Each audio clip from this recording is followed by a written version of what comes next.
this roach actually produces milk, nutrient-rich milk. Hey everybody, it's me again, Fitz, the acupuncturist out of Miami, Florida. Now, do you love milk? What if I tell you there's a potential superfood out there, the super milk, that has all 9 essential amino acids. It is a good source of fat, protein, and carbs. And what would I tell you that this wonderful, nutritious milk comes from a roach? What? That's right, a roach. This roach is called Diptera punctata. And unlike other roaches, these roaches actually give live birth, which already is kind of weird. And they produce this crystallized substance described as milk for the young. But scientists have been doing research on this roach milk. And believe it or not, it looks very promising, because this roach milk has a good source of fats, protein, and carbohydrates, and the 9 amino acids. You really can't find that in other food like that, or so much qualities. So my question is, are you willing to drink milk from a roach if it becomes on the market? Me personally, I'm not a milk drinker, but if I was, I don't know if I would be drinking roach milk. Would you? But this is actually a real thing, and scientists are definitely looking into it, and this might be considered a superfood for the future. Alright? But in the meantime, as a disclaimer, don't go look into it, in your house for a roach and try to milk it. No. Leave that to the professionals. Alright? So let me know what you think about this roach milk. If they start selling this roach milk at the supermarket, will you drink it? I'm just curious. Let me know below, okay? And please don't forget to subscribe. I'll check you out next time. Hey, what's up everybody? How you doing? It's me again, Fitz, the acupuncturist. Now, do you suffer from migraines or just headaches in general? Alright? So in Chinese medicine, when a patient comes to me and says, hey, I have a headache, I usually ask them, what part of the head is the headache mostly localized in? Is it localized mostly in the front, the sides, or the back? Alright?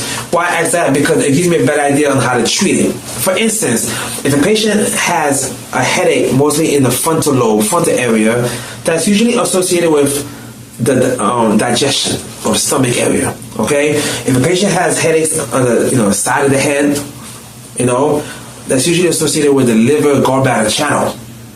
And if they have headaches on the back of the head, in Chinese medicine, sometimes it could mean something with the urinary bladder issues. Okay? But I find that most of my patients that have headaches usually have headaches on the side. Okay? Usually refers to the liver and gallbladder channel. Alright? So how does that work? And in Chinese medicine, we view headaches differently than the regular doctors. But the best way to say it is that heat rises. Okay, so some cause of headaches, according to TCM meaning traditional Chinese medicine, is that if you have too much stress, right? In Chinese medicine, liver qi stagnation equals stress. Okay, remember the liver is responsible for the flow of qi and blood. Okay, if it's stagnated, then that means it's not making the blood flow as it should all throughout the body. And sometimes that stagnation can cause heat. Right? And heat rises. And then if it rises, it can go to the head and cause some headaches. That's according to the TCM theory.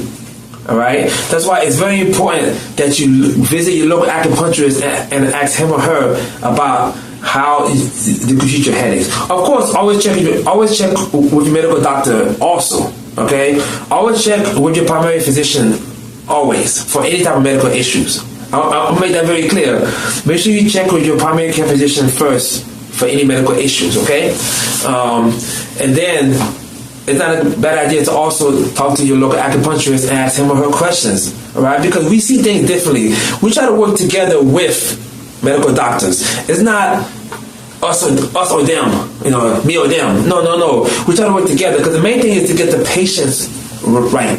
The main thing is to get the patients well, all right? The acupuncturist out of Miami, Florida. This point right here, P66, is good for stress, anxiety. Also good for if you're vomiting or have nausea. Alright? What you do is take your 2 fingers, your second and third finger, and put it right above your wrist. And you see right in between those tendons is PC6.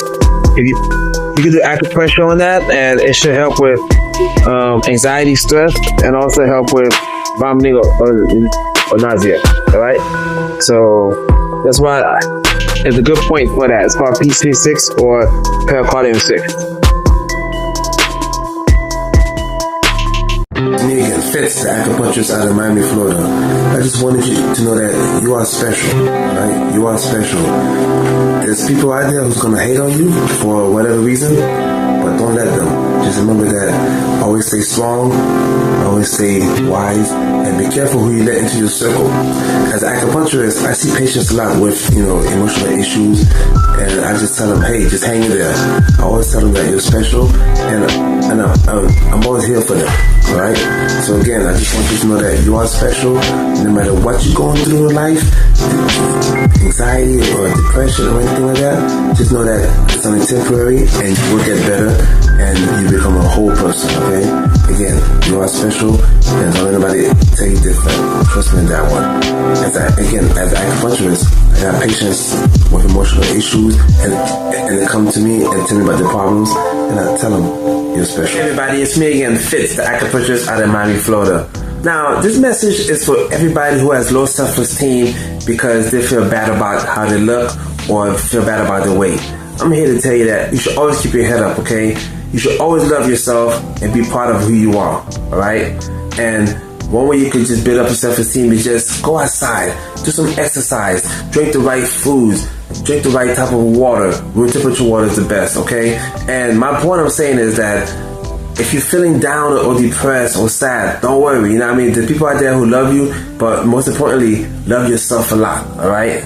And there's hope, I love you, alright? And that's why I encourage people to do some type of exercise, some type of intermittent fasting, some type of stuff just makes you feel good also, because when you do exercise, our body produces certain feel-good hormones, But other than that, it's gonna make you see a different outlook on life. Alright? So again, I recommend please go outside, walk through the park. Research shows that if you go to the park at least once a week for like an hour or so, you actually get healthier. Research actually shows that. It really does, alright? And do a little exercise, a little jogging here, power walking, something. Always check with your doctor first before you do anything. But that's just my opinion and my advice. Okay, so let me know what you think below. Just know that I love you and always love yourself. And keep your self-esteem high. Always high. Remember, there are going to be haters out there. Don't listen to the haters. Listen to yourself. You're number one.